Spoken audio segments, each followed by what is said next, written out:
sitting. Alright. Blaine Ziegler here, sitting here with Christian Gray, and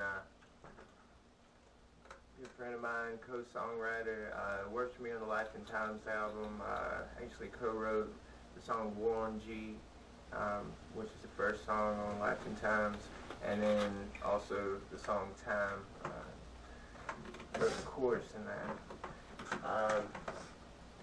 Anyway, we share the same affinity for the paranormal and also our so-called conspiracy theories, which I would kind of call more of a truth. It'd be a more truth that the masses don't necessarily see it. Or the masses don't want you. Well, yeah, the masses don't see, but the powers that be don't want you to see, basically. So yeah, but people keep being sheep, then they have a very bleak view of the world. I suppose. Right.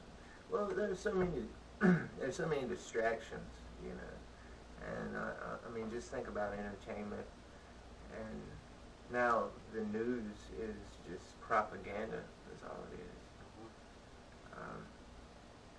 But okay, the topic right now, let's talk about paranormal situations. You know, we both stay in haunted houses. It's true. Yes, like in our house, you know, in this place where we practice and everything, there are random knocks at the door, and nobody will be there. We'll see orbs flying around to and fro. We'll hear voices, you know, and some type of a weird happening. Like, I've noticed sometimes I'll hear the voice of someone who's about to be there, who hasn't been there yet, you know. Same thing. Yeah, well, I don't know if it's something about this area. Like, okay, I was in the bedroom the other day, and I was waiting for our other bandmate, Joe Lancaster, to arrive, and then all of a sudden I heard what sounded like Joel, like, just open the door and say, "Whoa!" And I was like, okay, Joel's here. And I go look at the door, and it's locked. Closed, all that. Is that not slightly characteristic of Joel? Does he normally enter that way? No, he doesn't normally enter that way. So. But it sounded like his voice, you know. Yeah. Well, you know, that got me to thinking about something, but I'll continue. I have nothing to continue with. Go ahead. Go ahead. Sorry about that. I didn't mean to interrupt you, but no, I was thinking, you know, we were talking about before, we were talking about, you know, the, you know, however you want to term it, the veil being thin between worlds, let's say, or dimensions, or however you want to look at it. You know, like I said, I think there are many layers of, there are many dimensions, you know, like I started to wonder if ghosts, you know, or even ghosts, you know, like in a traditional sense, or, you know, maybe there are ghosts, but at the same time, you know, like I've heard some people with paranormal field say, you know, like there's I can't even think what you call it. I'm getting tongue tied, but you know, there's like an interactive haunting, you know, where there is a spirit that can interact, and then you have these other I cannot think of what it's called, but you have these other hauntings that are just, you know, recreations of like a moment in time, like I think it's called, like the stone tape theory. And it got me to thinking, you know, I don't know if any of these theories necessarily hold true. You know, I mean, it makes sense. You know, like for instance, you know, like quartz stores energy. That's why, you know, they have the crystals in the watches, and they use them, you know, in computers and things like that. But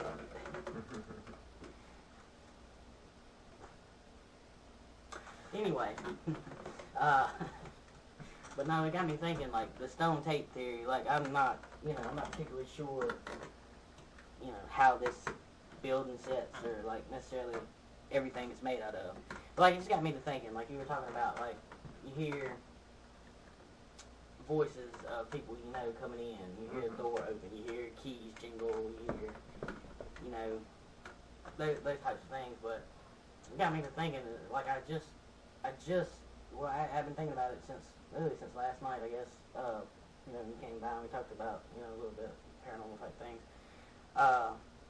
Just like simple things, like, you know, they say, you know, there's stone tape theory where, you know, I'm sure most people watching have heard of the stone tape theory, but the theory that, you know, whatever, wood, rock, water, things can absorb, you know, energy, and, you know, theoretically, like, you know, you hit the right time of year and everything's just right, well, it plays back whatever it recorded, you know. Right. And I got to thinking, well, in my house, almost all the voices you hear, almost all the sounds, you know, the oven coming on by itself, switches and all, and that's putting all scary, on man. itself. Yeah, that is one disturbing thing. Like, particular house really doesn't bother me except for the mimicking thing. You know, I've always heard that's not necessarily a good thing. You know, well, if you got something that mimics something else. Well, and I would say that would typically be like demonic entities, trying to impersonate your loved ones. Well, we did have that little run-in with the with the demonic thing. That was fun. Yeah. That's like that girl screaming last time we were over here. You remember that, like in the middle of the night, but there was couldn't find a girl attached to the screen. Yeah. That's the second or third time I've heard that. But you know, I got to thinking where most of what you hear in my house, like it's gotten to be more active now, like you can see it, you know, like you can see it in the living room, you can see it in the kitchen, and it's not always the same entity or whatever you want to call it, you know. I'm pretty sure there's at least two, there's not three, but it got me to thinking, like, I'm going way out of the way to make a short connection, but sometimes you have to. But my kitchen and my bathroom is all done in this I don't know. I mean, you see, I guess I don't know if it's slate or what exactly, but actual like slate tiles. And then in my bathroom, you know, there's, you know, of course on the floor, and then even the walls of the, you know, the shower are that slate, you know, stone.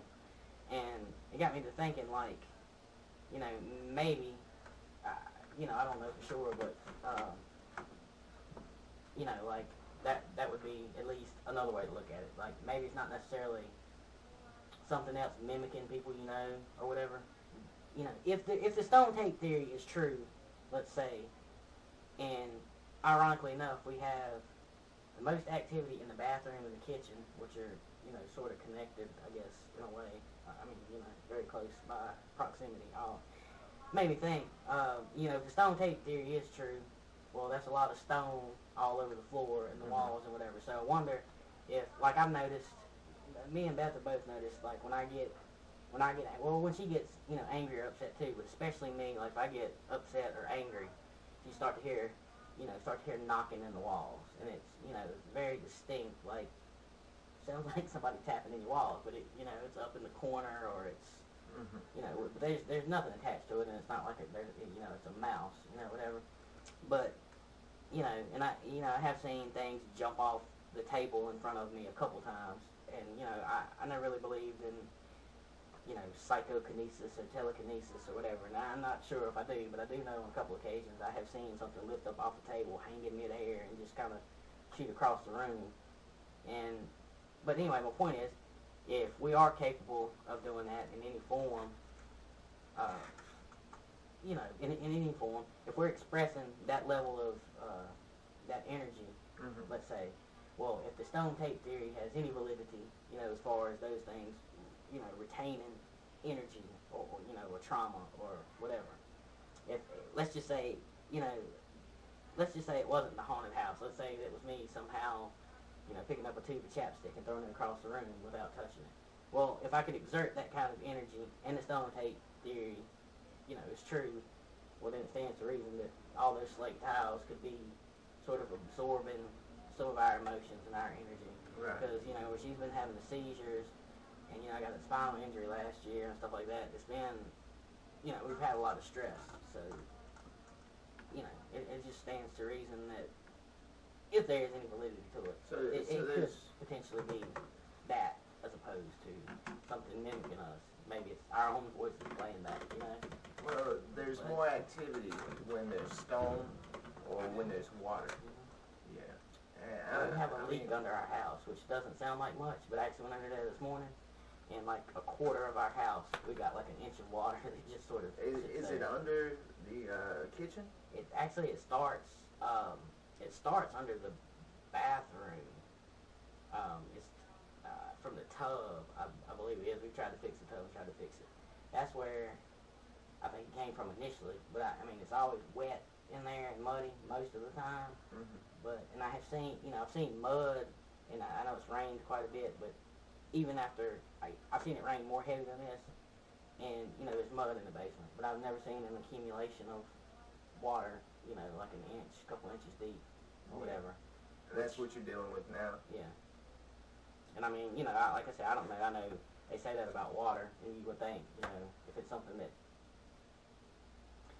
stores energy or plays on the back, you would think that it would be like flowing water, like something to do with kinetics would have something to do. But, I mean, maybe, a horse is just a horse, the water's there, the stone is there. I mean, the house is framed in wood. I mean, I wouldn't say a horse is ever just a horse.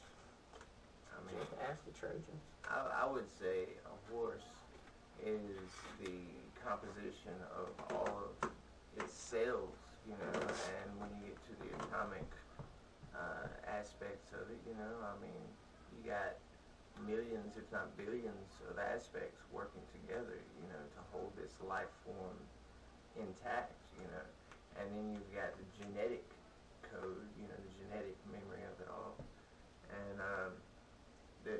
and then you've got the experiences of that horse, as it goes throughout life, that's getting maybe imprinted on its mind, that's influencing it. I mean, I don't know how much a horse can learn, but I mean, we're just saying a horse, just like it's anything, so I mean, water holds memory, and I mean, I say a lot of hauntings are probably related, probably has something to do with the stone tape situation, I would say anytime a traumatic, violent episode has happened, you have that real intense energy. It tends to play itself back. And I would say intense energy, whether it's positive or negative, because, like, as far as positive energy goes, like, when my father and I recorded at Sun Studio, when we were playing our songs, it was like the energy of the building was working through me. I mean, it was this euphoric thing. And when I was in Nashville, I walked in the Grand Ole Opry, and I'm telling you, dude, it was like you could swim through that energy. Like, I know exactly what you mean. I mean, yes, I've never been you there, can but I've feel been it. places like that. Right. And anytime that it's negative energy, it's very oppressive. And if it's positive energy, I would say it's just as real, but it gives you this euphoric feeling, it definitely affects us. Tell me about horror. Harp. Yeah, we were having this little conversation about harp, and I guess it kind of ties in. Obviously, now we're kind of going back over it. Harp, like I said, everybody's concerned with CERN. That would make a bumper sticker, I guess. But anyway, everybody's concerned with CERN. And you got, the Mandela effect, and they're doing their absolute best to, they've already managed to make molecules more or less teleport from one place to another, just stop existing and then reassembling somewhere else, right, without being anywhere in between. Not in this reality, anyway. Well, they do that, and then they've been trying to basically open a hole, to the alternate, to an alternate reality or whatever. And matter of fact, I think I heard a while back that they actually had a little bit of success with it, some kind of way. But then you got places like the Skinwalker Ranch, and then the Starlight or Star something ranch. Anyway, they have very similar things about sort of portals opening up. And it kind of ties in, what I said earlier about, there are, like... Going from the Skinwalker situation to art. Okay, because with the Mandela effect gaining prominence, as far as subject for debate, a lot of people point at CERN, and I think one of the reasons they think CERN is a culprit is because of that one photo of the guy in the CERN office with papers all around him, and he's holding up a sign that says "We're all happy at CERN," and he has two signs around his neck. One says Bond number 1, and the other one is Mandela. Well, if you search the first Bond film, it was by a guy, I think his last name was Nelson. It wasn't Goldfinger. That's right, it wasn't Goldfinger. It was, can't remember. That's terrible. That's what it was, can't remember. It was about a guy that knew everything and then forgot all of a sudden. But anyway, going into, alright, everybody thinks CERN is one of the main culprits, but like you said, seems that everyone's forgotten about HAARP. Yeah, HAARP, I'm trying to think. I'm trying to think exactly what HAARP stands for. You would think that I would have double-checked it. Anyhow. But, think, you think HAARP, think of DARPA. I mean, that's the way I would look at it, because it's advanced research project or something like that. Anyway, actually a lot of people do think that HAARP is actually not for oral, that sounds like oral research. Oral, yeah. That it's not, it's not about producing these lights and things. That, HAARP is just, one of. I mean, it's weather modification. It's weather modification, and they're trying to produce, these auras, these lights, like we already have. But a lot of people think that it's really, you want to call it like a black project for DARPA, which everything from DARPA more or less is a black project. I mean, you have a black project, you've got, God knows how many billions of dollars a year, and no oversight from any government official or agency or private or, whatever. But DARPA, they do all kinds of stuff. Well, a lot of people think that, HAARP is just another facet of DARPA. And I mean, really, it stands to reason that it is. I mean, even if it was just weather modification, or they were just trying, to produce the lights or whatever. I mean, it's all using, our little bit of knowledge to influence the world around us, and it's gone from, me and you talked before about how, I think we both sort of agree that if you believe in something enough, especially if you can get a group of people to believe in something enough, like, just say for instance, David Koresh, he thought he was Jesus, right? Mm-hmm. Well, wasn't a problem to convince himself. I mean, I'm pretty sure David Koresh knew that he wasn't Jesus. However, much like Charles Manson, if you can get one or two people to your wavelength, to your way of thinking, but it's not important.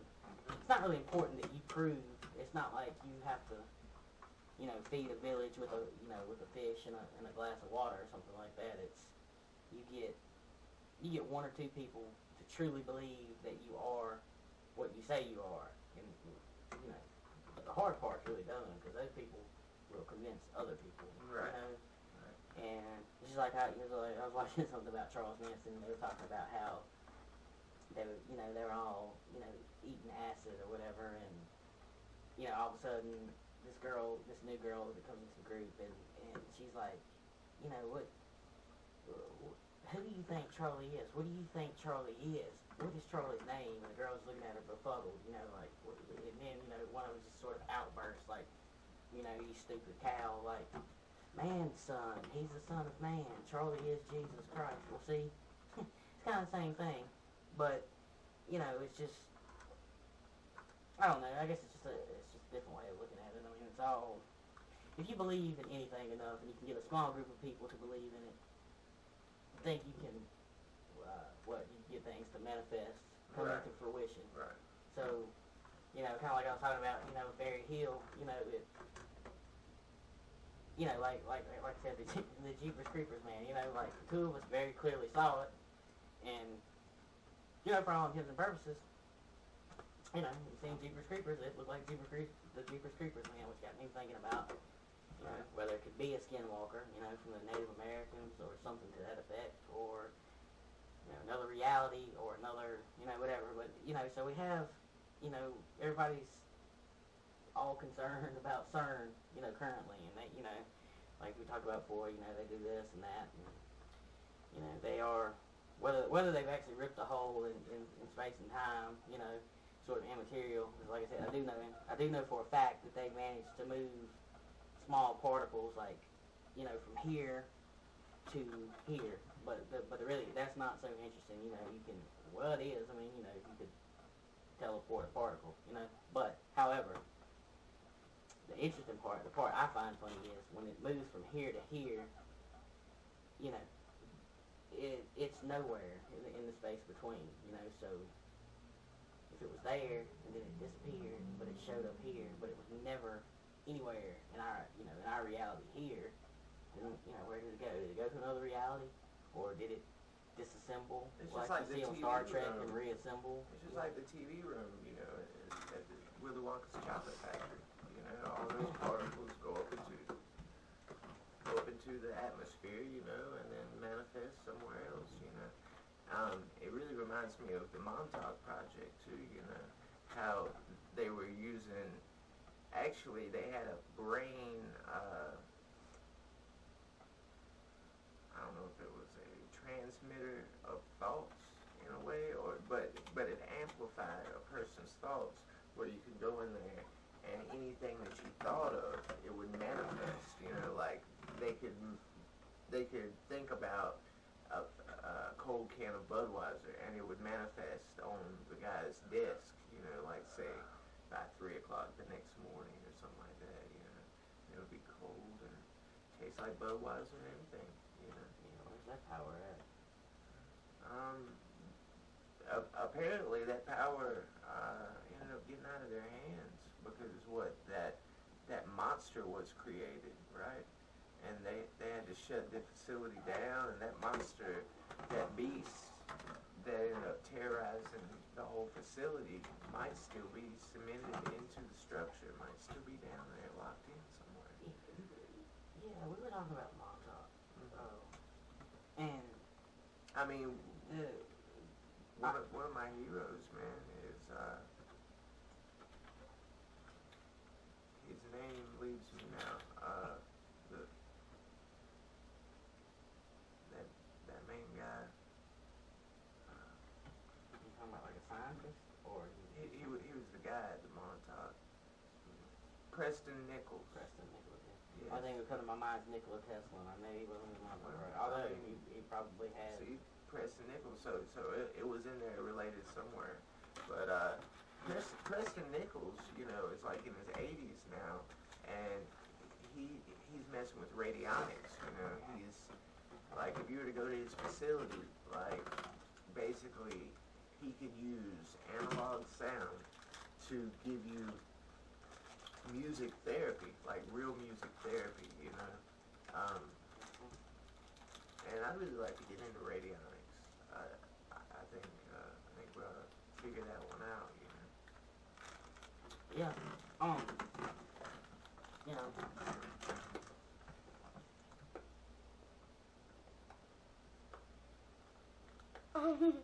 That looks weird. My eyes are like crazy blue in that light. Or actually, they look more green. Yeah, it looks like that plaque. Okay, but going into heart, proceed. Going into heart. There's one thing I want to tell you real quick, though. I'm trying to get out. I'm not going to go on a big tangent here, but you're talking about... Sorry, took the wrong time to get in here. The Montauk Project. What was the name of... You know what the name of the military base was? In Montauk? I can't think of the name of it. Well, anyway, they turned it into a state park now. But they leased it to the state of New York. But the interesting thing is, there's still, a few buildings on top of the ground, and, back when it was in operation, a lot of the property was, it was fake stuff, like they had a church that was, like weird stuff, didn't make sense, like, it was like a cafeteria for the soldier station there or something, but it looked like a church from the outside, just things like that. Well, those things are still around, but the federal government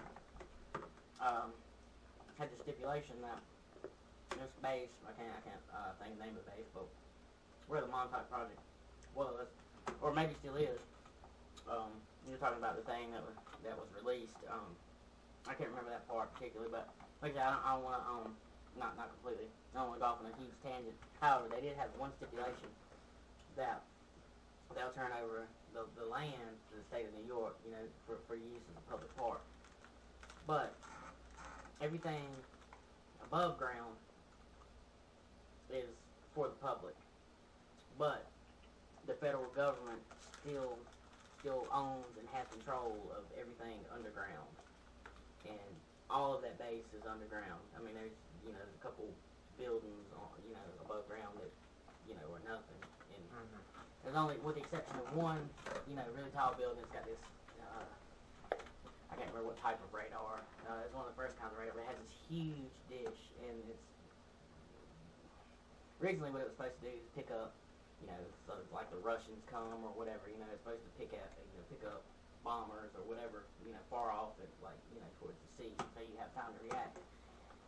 Well, what I find interesting is all the buildings above ground that are supposed to be open to the public. Well, they've welded plates over anything metal that they could, and doors or whatever, where they didn't think home, welding, an inch or two thick, steel plate is enough.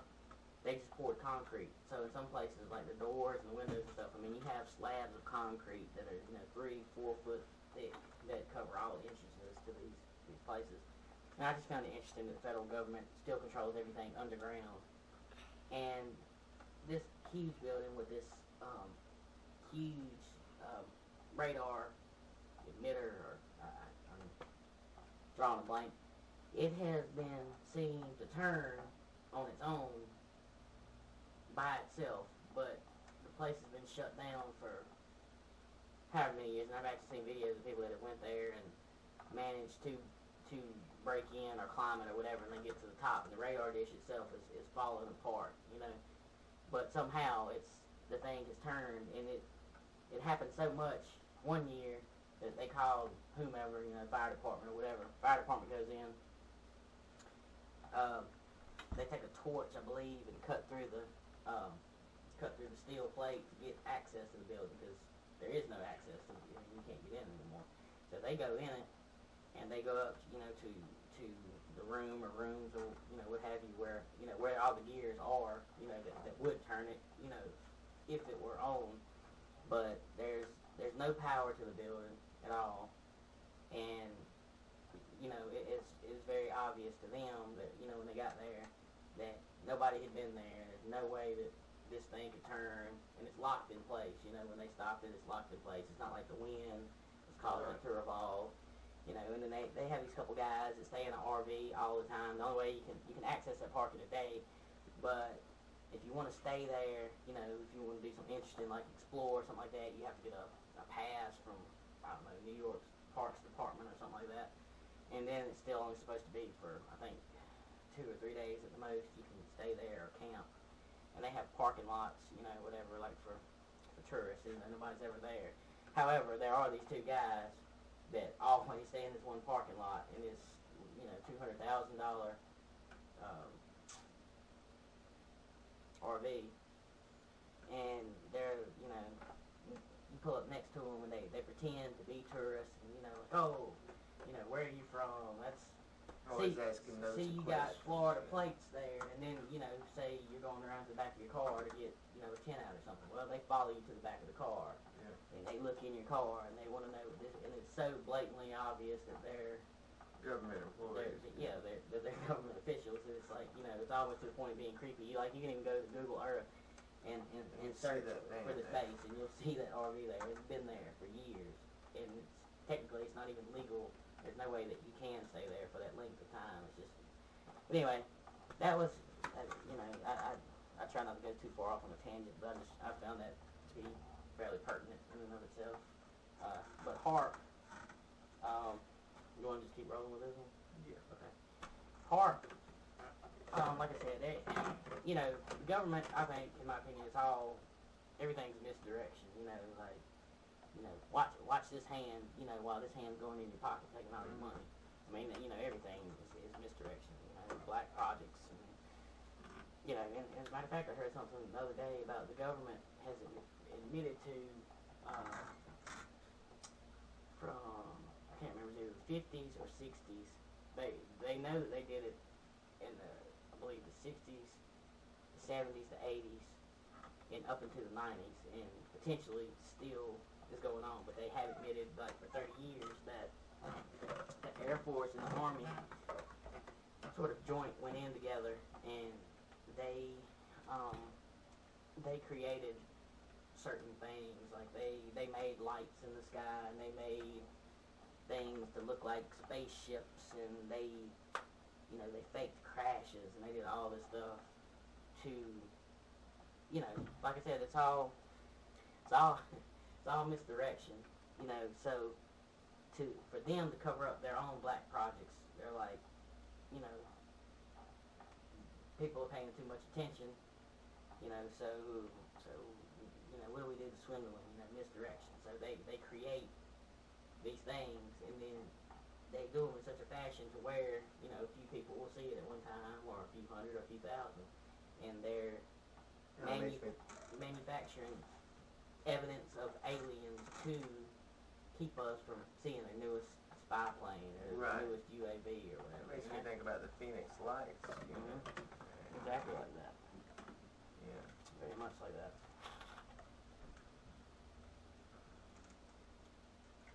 But HARP, I think is misdirection in a sense because, we were talking about CERN. CERN is opening these little ripples in time and space, Mm-hmm. And everything that I've ever read or I've ever heard, like I always say, it's not that it can't be done. It's not that time can't be changed or altered. It's not that you can not move forward or backward in time. The thing is, you can. I mean, you got your Einstein Rosen bridges or wormholes, whatever you want to call them. And it's more or less, it's a point of fact at this point. It's not like an idea. If you can open one of these, one of these portals, one of these gaps, to hit one of these wormholes or Rosen Bridge, it's completely plausible, and if you guys don't know what I'm talking about, Google a wormhole or Einstein Rosen Bridge. Well, there's that one guy that actually went into a wormhole through, like, he was working on his sink. I don't know if you know about this or not. I've seen that. He had his cell phone on him, apparently, so he was able to get proof of it. But he went in through his sink, and he found himself, 30 years later. 30, 40 years, something like that. Right. And I mean, the way that they kind of proved that in the video, or he tried to prove it, was showing the tattoo. It was the same identical tattoo. Now, They're also dressed like more or less identical too, which is you would think that gap in time. I could be wrong about that. Yeah, well, I mean, I don't know how you would test the validity of that. It's just I mean, up for speculation for sure. you know, I mean, find an old guy and paint this crap on him, you know, and he looks enough like him. That's pretty much all you need to sell it, you know. Yeah, I mean, well, I do have to say, like, that's such an out there story. You know, if you were gonna make that story, would you really make it about fixing a pipe under your sink and you crawl into the future? right. I mean, that's like beyond H.G. Wells crazy. Yeah. You know? I mean, yeah, that would be like poor writing, or or maybe creative writing. I'm not sure. Creative, but not necessarily sophisticated in any sense. Nah. But yeah, I'm actually getting the heart this time. So I'm getting the heart. Three videos later. Yeah, man. How you gonna stifle me? Sometimes I gotta talk for 3 hours before I get my point across.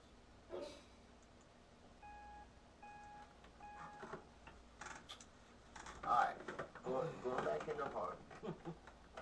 Getting in the heart, eventually. I mean, as far as this Mandela effect Yeah. goes, We should have just recorded our original conversation in our heart. But yeah, no, as far as it goes with the Mandela effect, like where I was going before, it's okay. You got CERN. CERN, you know, they're doing everything from transporting, you know, particles from here to there, being nowhere in between, and you know they're very much trying to, you know, open up a gap, you know, between this place and somewhere else. Which, you know, if the theories about wormholes and, you know, Einstein-Rosen bridges are true, not really sure why you would want to do that, because even if you open a wormhole, you know, this big, doesn't really matter because the way it warps time and space. I mean, potentially it could suck the whole Earth in, you know, and spit it out, you know, in another galaxy somewhere or whatever. It's kind of a dangerous thing. Power of it. I mean, with it. So it sounds like there's some type of a relation between wormholes and antimatter, right? Because antimatter seems to have that power too. Yeah, well, first they had dark matter, and you know, then they kind of, you know, they sort of proved that dark matter existed, and you know, they kind of antimatter, which is, you know, sort of a conundrum, you know, if you look at it that way, or whatever. I mean, antimatter has so much more potential energy than matter, you know, dark matter, or just matter in general, and just manipulating it a very little bit, you know, causes like massive, you know, reactions. Like, you know, you think of fusion bombs, and you think of fission bombs, and then you think this, you know, like it's just this grain of nothing, properly agitated, could destroy the world. Well, you know, all of our molecular structures are tied to that antimatter. Yeah. So I mean, That's pretty crazy. that is pretty crazy. But the thing with CERN is, or HARP rather, you know, we were talking about this a little bit earlier. We kind of went in depth, you know, about it a little bit. But okay, you know, if they're trying to open a wormhole, you know, like I was saying before, it's not that it can't be done. It's not that you can't open a wormhole and traverse through time and space through it. It's like I said, it's pretty much point of fact at this point. You know, it's not really a theory so much anymore. But you need like a massive amount of energy to do it. It's, you know, it's like sort of on par with, you know, getting a ship with humans in it, you know, approaching the speed of light. You know, it's just. It would take like 10,000 years to get, like, say, a pound of antimatter. Yeah, but I mean, you know, but the logistics of it, you know, it's crazy, like, how much has to be done. But my whole thing about HARP is, you know, they say, you know, it's this oral research project where, you know, they're doing everything from, like, manipulating auroras to weather modification. That's I don't even know. On their cover page of their whatever you call it, you know, every government agency, you know, surmises, just sums up, what they do, I guess, or whatever. And theirs, they've got like 5 pages of like basically gibberish, and the more you read, the less sense it makes. But, like we were talking about before, HARP has this antenna array somewhere in Alaska, I can't remember. But there's other places in the world, like I know Russia has 3 or 4 actually. I think the one I'm referring to is somewhere in Siberia, but they have several, and then there's I think 2 or 3 other countries in the world that have similar antenna arrays. And they've been around longer than HARP, but they all basically say the same thing. Either they're doing weather research, or they're doing aurora research, or they're basically taking radio waves and electromagnetic waves and bouncing them into the ionosphere to see if they can if they can manipulate the weather a little bit. If they can make it rain today, or make it be 60 degrees in Siberia instead of minus 120 or whatever. That's what they all they all have similar but different It's like they all have the same cover story. Yeah, it's like, that's what I'm going to say. It's like they all read the same manual about what do you call this huge antenna array that makes people sick and kills the world. Researching auroras. That's what we want to do. But they have this massive amount of energy that they need, that CERN needs. And I'm not saying that CERN directly, that HARP directly supplies energy to CERN. It's not not what I mean. But by their own admission, they're bouncing these high frequency, high power waves off the ionosphere, and they're bouncing between the ionosphere and Earth. And they're doing all kind of things. And like I told you, people. And something else I found weird. All these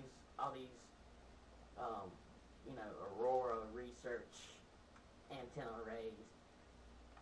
I just find it kind of interesting that they put them all in places where there's already northern lights, like Alaska, the Aleutian, Siberia, different places like that. Seems like to me, if you wanted to prove that you could create auroras, that you wouldn't. You'd be going away from that area. Yeah, why? Naturally creates it. Yeah, how could you really prove that that you were doing it? They had been there forever. But people that do live around those areas do talk about how the auroras have. You can tell, like when the antenna arrays are active, because they produce brighter auroras. They're more brilliant. They're lower to the ground. Like they don't seem to be in the ionosphere. Like they're very much lower, and they produce arrays of color that are not natural. An aurora is caused. I believe it's when the sun has like solar flares or coronal ejections. The solar radiation comes in, and we have these like at the poles, for instance, you got these the magnetic fields, and this solar radiation comes in, and the way it hits the ionosphere, it lights up, whatever. That's sort of the long and short of it. But then you've got HARP, that's what they say. And I was watching this documentary one time, in particular, and it was about these 2 guys that basically hunt down, conspiracies, things like that. Can't remember the name like of a the show. Mythbusters for conspiracy. Yeah, pretty much. And I think they did some other stuff about, like some of their stuff is, about like mythical creatures and stuff like that, but not like they're not out like hunting for dragons, or something like that. But they're like they have, every place has their own legends about this or that, and they go, but it's all about conspiracy. It's from whatever. Like I said, cryptozoological animals, right on up to government black projects. Take a break. Like I said, it's got, in my opinion, probably does a lot more for CERN, you know, in some kind of way. You know, projecting the power, something to that effect. You know, like I said, I'm not saying they directly supply, you know, power, you know, across the world of this place, but, you know, if the veil can be thinned, you know, and it takes these massive amounts of electromagnetic energy, then it stands to reason that an array that does nothing but pump, you know, all this crap into the air, into the ionosphere, is kind of exactly what you would need to, you know, create that rip, or that, you know, right. Especially in places that are vulnerable. Yeah, especially. And I mean, you know, like I said, you look at the places where, you know, where these arrays are, you know, it's like, you know, Alaska, the Aleutians, Siberia, you know, just these remote places. Which reminds me, there is an interesting thing about Russia. If you remind me after this, I will tell you. Anyhow, HARP. I was watching this documentary, and it was about, you know, like I said, it's one of those shows where these people hunt down these conspiracies, you know, and different things like that. Well, they try to get inside HARP. I mean, like, legally, you know, all these places, all these government facilities, most of them are at least partially open to, you know, like, public tour, which is kind of a fancy way of saying, you know, kind of like North Korea. You know, you got all these beautiful grocery stores, and to actually open the door, realize it's, you know, it's all wax. It's an empty building. But they're, you know, but anyway, HARP. They try to get legal access to HARP, to interview somebody that worked for HARP or helped invent the array, you know, any of that. They didn't have any luck, and they got a message from, I don't know, I can't, you know, I know we're kind of in a time crunch, so I should probably have my facts in front of me, but whoever handles, you know, like public affairs for, you know, HARP and those types of places, DARPA. But anyhow, they were told that, you know, no, it's not possible to, you know, to have a tour. You know, a lot of the work they do is classified, and, you know, the same old blanket thing, but it's kind of funny, you know, you got this seemingly innocent scientific, you know, endeavor that is, you know, classified. So, kind of makes you think maybe not just a brilliant scientific endeavor. These two guys, I can't recall their names, I can't recall the name of the show. It doesn't really matter.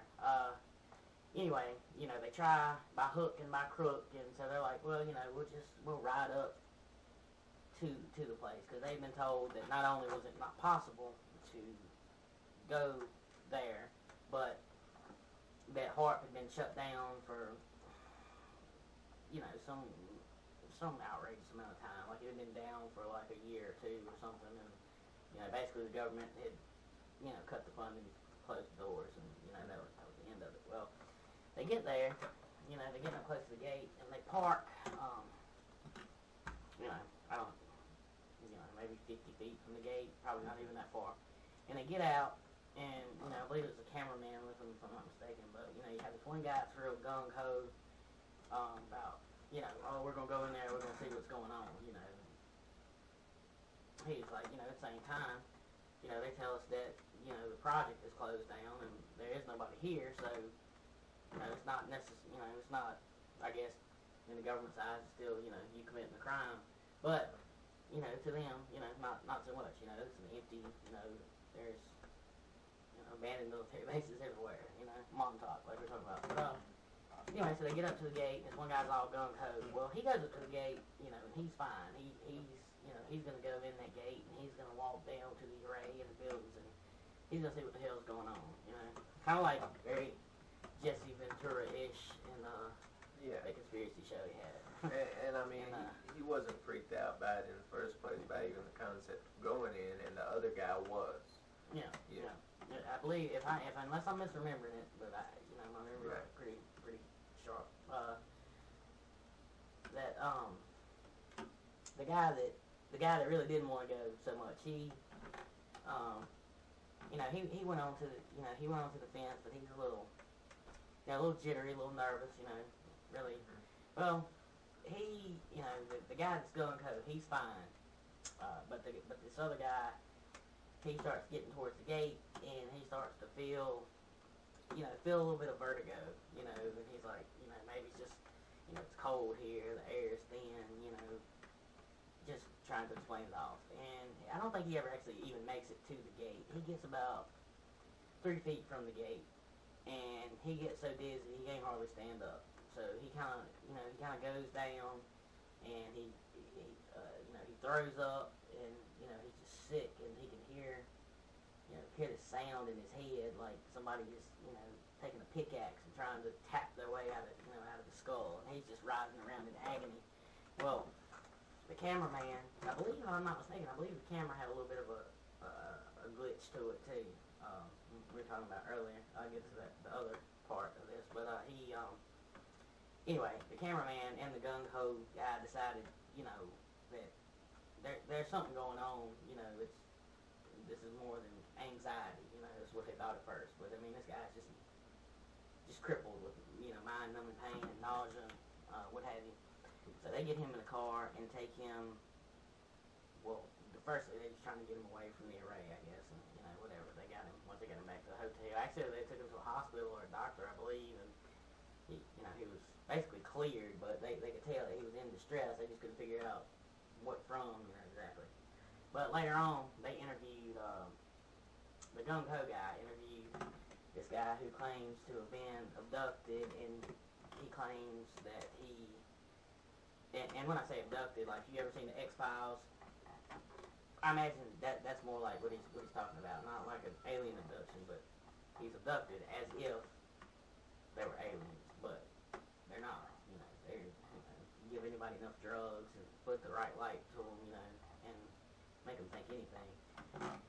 And but this guy has heard things in his head, like he thought maybe he was schizophrenic or something like that, but turns out he's really hearing these voices in his head, and these things like this.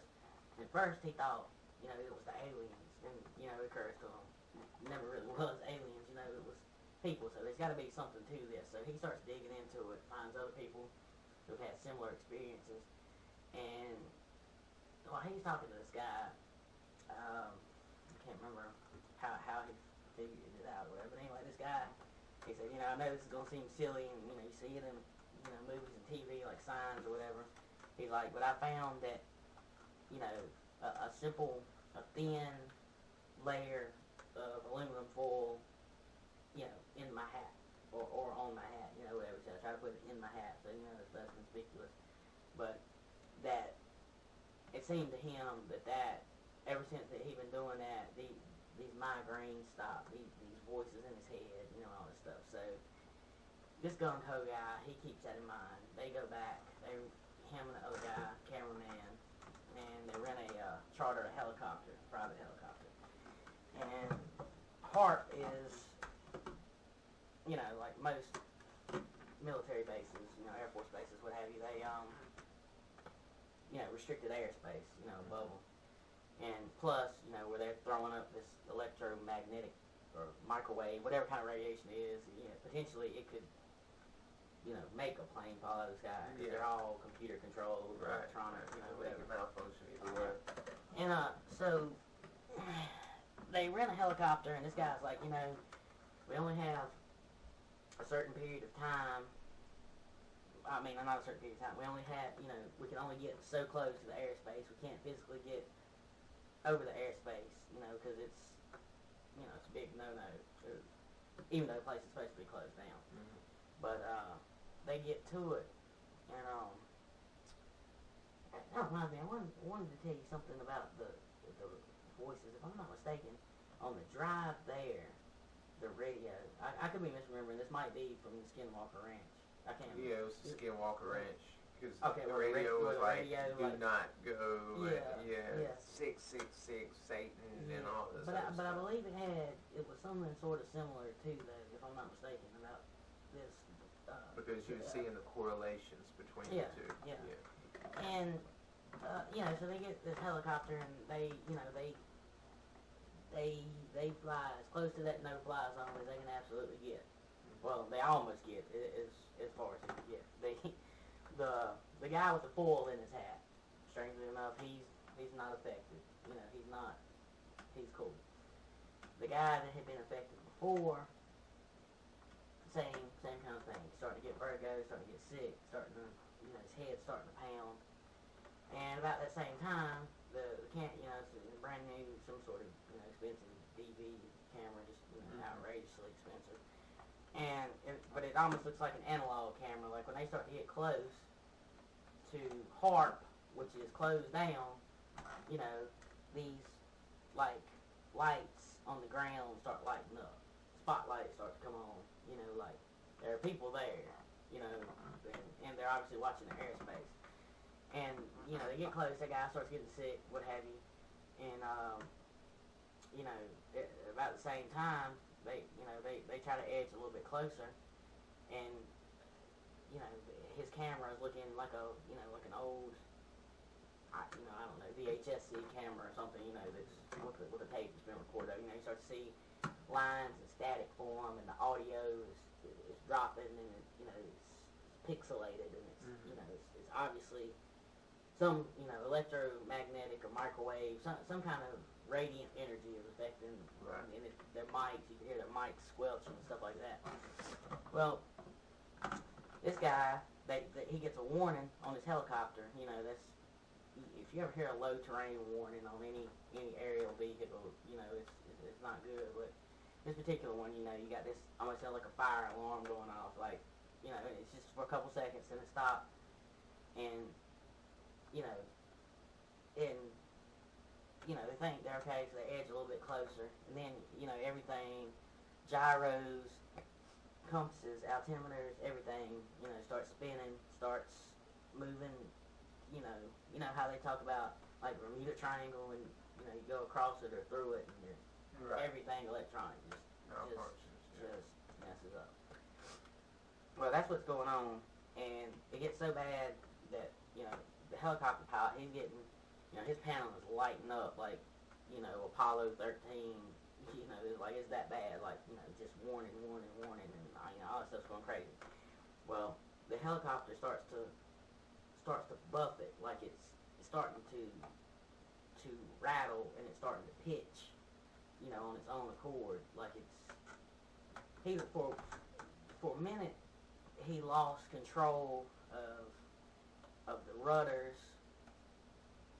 I mean, he didn't lose control. He physically had control, but it's like it was doing basically what it wanted to do, and it's buffing, and he's trying to figure out, and for a second he thought he was just going to have to just kill the engine and hopefully safely auto-rotate to the ground so they don't die. But he's like, sorry if y'all didn't get what y'all needed, but, we're getting the hell out of this airspace before, we come down and kills us all, especially we go down in that antenna array. We all know. But as soon as they move away from the array, and they start to move away a couple 100 feet, 1,000 feet, whatever, everything, the cameras come back, the audio comes back, the gyros, helicopters flying smooth. And just real quickly while we're on that subject of HARP, you ready? Yeah. Okay.